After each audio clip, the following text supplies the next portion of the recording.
Welcome to Raaonline. I am Dr. Sukanya. Today we are going to discuss about abdominal paracentesis. So what do you mean by abdominal paracentesis? What are the indications, contraindications, and what are the procedures? Now, what do you understand by abdominal paracentesis? This is a very simple bedside procedure in which a needle is inserted into the peritoneal cavity and the ascitic fluid is removed.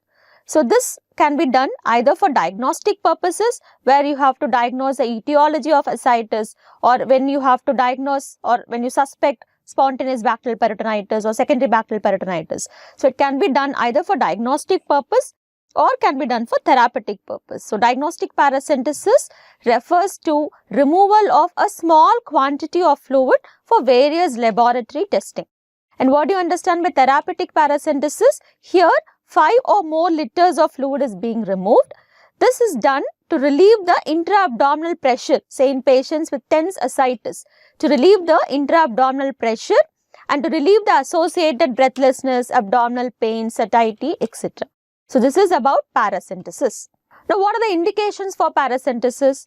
Any patient who is going to present with a new onset ascites. So what is ascites? Fluid collection in the peritoneal cavity. So any patient who is going to present with a new onset ascites, or any patient with ascites who has got hospitalized for some other reason also, and patients with tense ascites or diuretic resistant ascites, and in patients who have clinical deterioration, say the patient develops hepatic encephalopathy, or the patient has fever, or patient has abdominal pain or abdominal tenderness, hepatic encephalopathy, or those who have laboratory abnormalities like deterioration of the renal function or metabolic acidosis or peripheral leukocytosis. So these are the patients for whom paracentesis has to be done. Now, what are the contraindications for paracentesis? Absolute contraindication is DIC and acute abdomen. So those who are going to present with disseminated intravascular coagulation. So this is absolute contraindication for paracentesis because there is a risk of bleeding and hematoma formation. And patients with acute abdomen. So in these patients, if needs to be done, you can perform under image guidance if it is really mandatory based on the clinical setting. Again, in pregnant patients, patients with organomegaly, ileus, bowel obstruction or distended bladder, you have a risk of injuring the organs. So in this case, again, it is a relative contraindication. Maybe if needed, you have to do under ultrasound guidance. Always avoid passing the needle through the site of skin infections, surgical scars, visibly engorged abdominal vessels or abdominal wall hematomas. And remember, coagulopathy and thrombocytopenia are themselves not absolute contraindication, as the incidence of bleeding complications from the procedure is very low. So even if the patient has, so most of the cirrhotic patients, they found to be having low platelets. They may have coagulopathy, they may have a prolonged INR.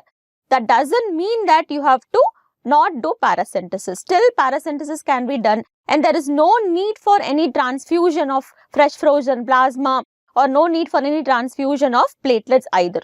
So they are not absolute contraindications. This is an important point. Now what are the equipments needed? Of course, you need the sterile gloves, drapes, towels. You need the chlorhexidine or other antiseptic solution like betadine to skin disinfection of the skin.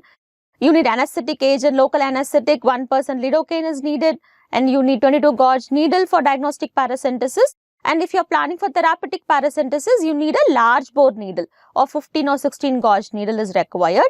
And you need syringe to sample the fluid, IV tubing, vacuum bottles to collect the fluid if you are planning for therapeutic paracentesis.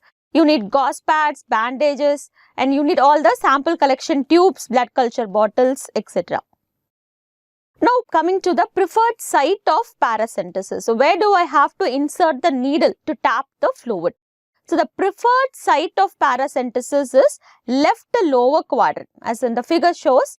So the preferred site is left lower quadrant, 3 cm above and medial to the anterior superior iliac spine. So this is the anterior superior iliac spine. So 3 cm or 2 finger breadth medial and above the anterior superior iliac spine.